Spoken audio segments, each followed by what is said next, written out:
Welcome to Rampage, which was just an average show. I'm just gonna call it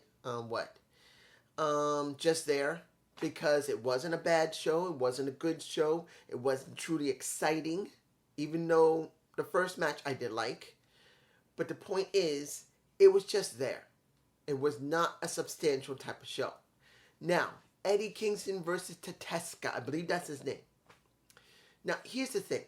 It was not the match quality that was the problem here. I liked the match. It was good. Seeing a guy that has been in the business only 9 years, he's 23 years of age, I believe. And he's been in the business 9 years. He's got a good future ahead of him. But here's the problem. No character. This is what a lot of diehard wrestling fans don't get. As good as a person can be in the ring, you got to give them something extra. They can't always make it about being in the ring. If that's it, you're looking at amateur wrestling with a little flair. That's what you get. Pro wrestling's more than that. And people do not understand it. So when it comes to any Japanese wrestlers, whether they're male or female, they don't know how to book them correctly yet. They don't understand that it doesn't make a difference. They can't speak English. Look what they did in Impact Wrestling when it came to Pentagon Jr. They made sure that he had a, what do they call it? I can't remember the name of a linguist or pretty much. When he spoke on screen, they had someone typing it and overlaying it where he's talking. Now, of course, that was pre-recorded, but in the UN, they got people like that. Like I said before, if you really want these people to really feel like something, you gotta let them talk, even if they're not talking English. Give them something. Give them a manager, or give them someone who understands linguistics and can type it on screen. Give us something. Let us have something more than just plain matches. Because as far as I can see, nothing's changed for a Japanese wrestler, no matter if they're male or female. They have not booked them correctly. They never do. They don't understand how to make them feel important to the American fans that are new. Say it again. That are new fans. We need new fans. And as far as I can tell, they still don't get it. They can use Japanese culture. Look, in Japanese wrestling, in All Japan Pro Wrestling, New Japan Pro Wrestling Noah, you can't tell me they don't do storylines. They do. They do freaking storylines. You can't tell me they can't figure out how to do it in American style. And it cannot just be all about the wrestling. I'm sorry. Now, Eddie did, after he won, because it was a rough match, after he won, he made it very clear, Kateska, I love the wrestling with you. I've been wanting to do something with you. I am honored that I did it. And now that I've done this, I feel like I have the right to move on to Chris Jericho. Chris, I'm coming for you. What you did to Ruby, I'm coming for you. I kind of wish Ruby had been there. Or better yet, they just showed him dealing with Ruby. That was just me. I would have liked to seen him meet Ruby and check up on her. Give her a kiss on the head or a kiss on the cheek and say, girl, I'm doing this for you. I'm getting them for what they did to you. You my girl. Me and you, we family. You're my girl. I'm going to get you for that. Get them for you. That's what he was saying. But I kind of wish we saw it. That he told her that I'm doing this for you. I'm doing this for the Blackpool Combat Club. What you did to them, I'm going to get you for it. What you did to her, that was mine, I'm going to get you for it. That means he's known her. That means she's like family. I'm going to get you. I think he wanted a Bob Wire match. I believe that's what he said. That was the two important things for me personally. Now, when it came to Statlander and when it came to, as I said to you guys before, I was worried about what was going to happen to Red Velvet, to Kiera Hogan, and what they were going to do with Jade Cargill. That it was going to be all about her. Red Velvet wouldn't get a good rub out of it. Jade Cargill would get on the rub. And Kiera Hogan, who looked like she's been in the business longer than any of them, would not get anything out of it. You guys want to tell me I'm wrong? Tell me I'm wrong. Explain to me what's different than what they've shown on Rampage and shown on Dynamite. Because as far as I can tell, Red Velvet, who's now hurt, gained nothing from that. Kiera Hogan, who had been there all that time, has gained nothing from it. What is she doing? They're just background to Jade Cargill. And don't get me wrong, as I said before, I love me Jade. She's got great potential. She's been in the business barely even near 2 years. She's got a lot more to learn. There's nothing wrong with admitting that. If anybody says, why you keep chewing her out? Because she's working the ring. She's doing her business. She's getting good promos. She's doing her mic work. She has a great look. And she's getting better in the ring. That is irrelevant. She's been in the business 2 years. You never learn everything in 2 years. No matter who you are. Not even Kurt, who's 10 times better than her. Not because he's a man and he's white. But he, as an Olympic gold medalist of wrestling, who actually caters to what is in the ring, even he didn't get it all right at first. Even if you've seen the Stone Cold podcast, when him talking about what he did, that he had to learn how to have charisma, had to know how to play to the crowd. Jade has done well, but it doesn't mean she's an expert yet. She's still learning. And I commend her. But this is not about her. This is about how they're booking everyone around her. Hathaway looked fine because he's the manager. Kiera Hogan doesn't look good. Red Velvet doesn't look good. This new woman, I can't remember her name, she's not going to look good because it's all about Jade. And no one else is getting over but Jade. And that's going to be the glaring weakness. It's going to hurt her later. Because if you can't bring everyone else up around her holding a title, then what does that title mean when eventually that girl's got to be dropped? That means she's got to let go of that strap. Will she actually mean something with people around her? I'm just saying. Now, Selena Deeps and Mercedes Martinez versus Sparks and I can't remember the other woman's name. This was not about them. They didn't look no. Can't say that. These girls jobbed their asses off for Mercedes and Selena. They just jobbed. And in the end, we had a feeling like, well, for me personally, that they're how can I say this? After what happened with Jonathan Gretchen's wife, Jordan Grace, talking about Chris Benoit, I have to bring this in because when you look at Selena Deeps and Mercedes Martinez, who is currently the Ring of Honor champion, it feels like Chris and Kurt Angle trying to one-up one another. The only problem here, they don't have any women's titles. That's the only difference.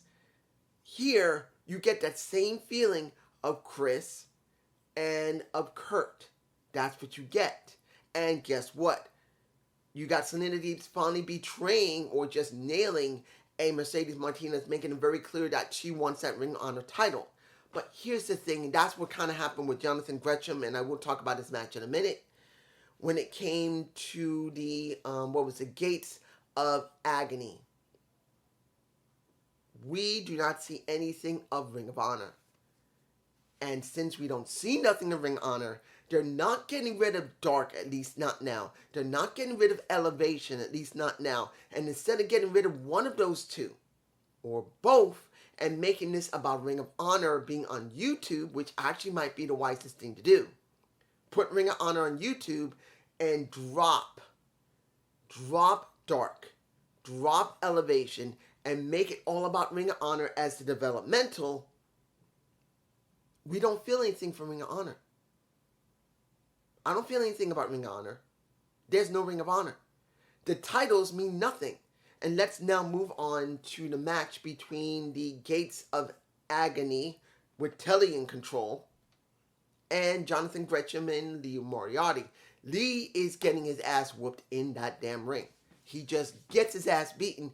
And then you wonder, wait, Jonathan didn't do the first tag that Lee was trying to do. because supposedly Tully was messing with him, and the announcers were trying to play up on that.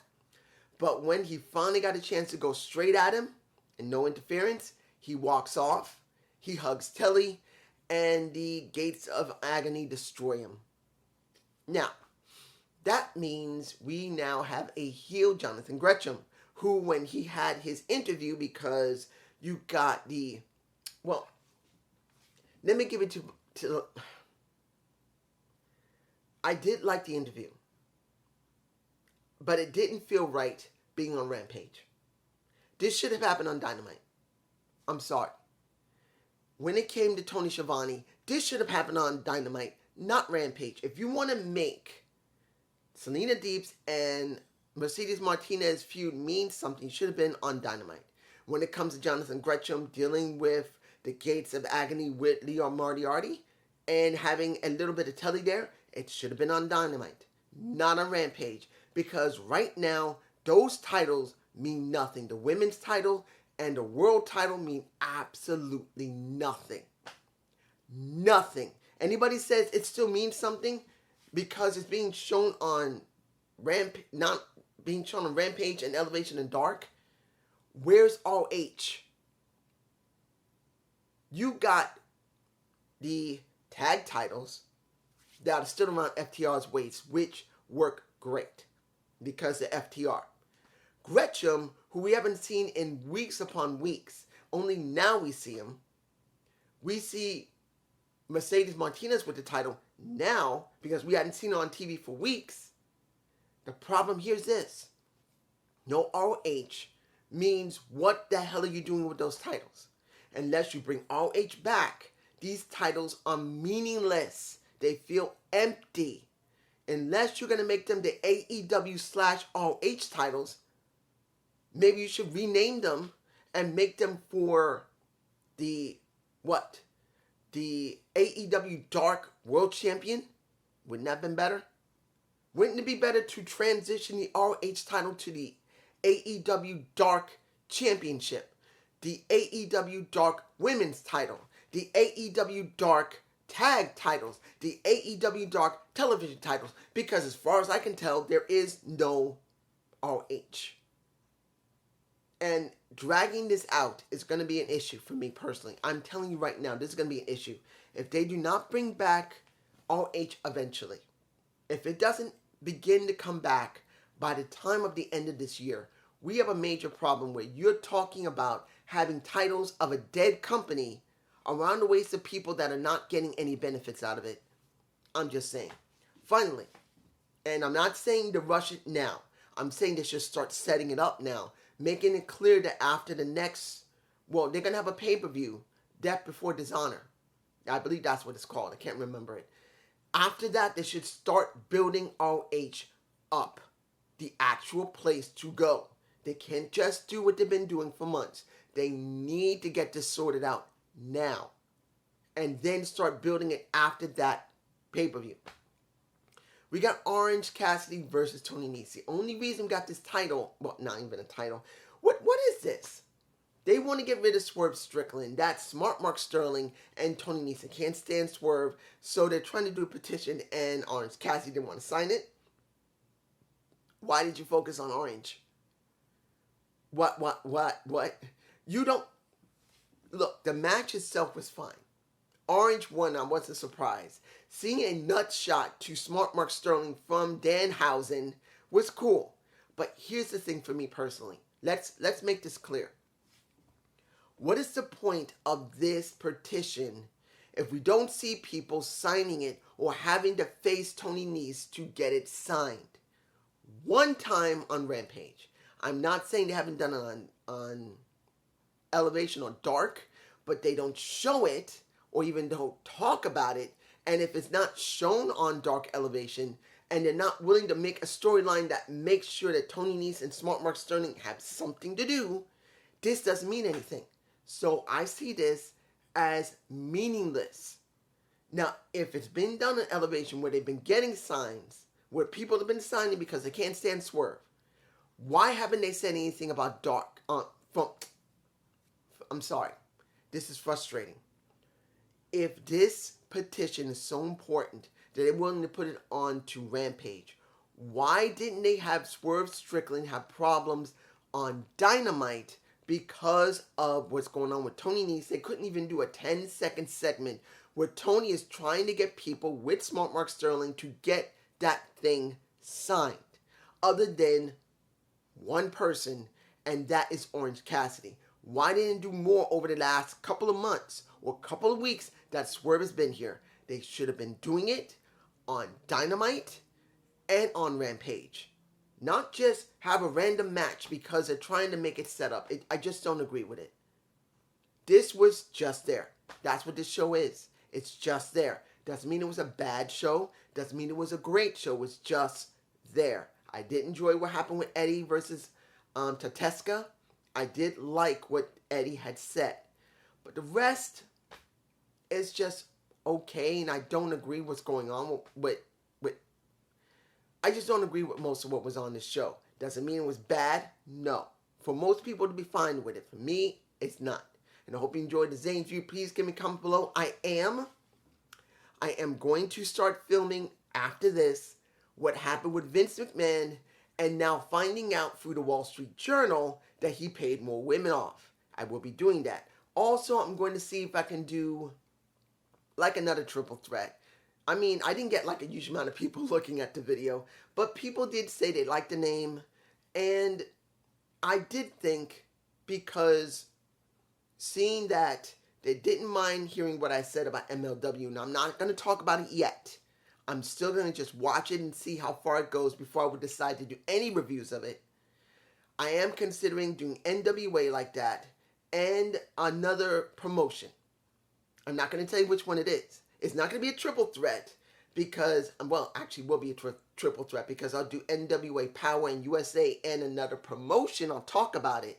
I don't know if I do a whole review of all three of them, but I will talk about NWA Power and USA and that other promotion I'm considering talking about, because I have picked one and I don't know if I'm going to do a whole bunch of reviews on it. I'm just picked one, and I will be doing a review, well, roughly talking about it. Hope you'll enjoy it, and it should be released this weekend, at least a triple threat. The Vince will be the Gump Report, and that will probably be Monday or Tuesday, if I don't forget. Admittedly, I had something to do this week, and I forgot all about the Gump Report. I like doing my Gump Reports, but still, peace.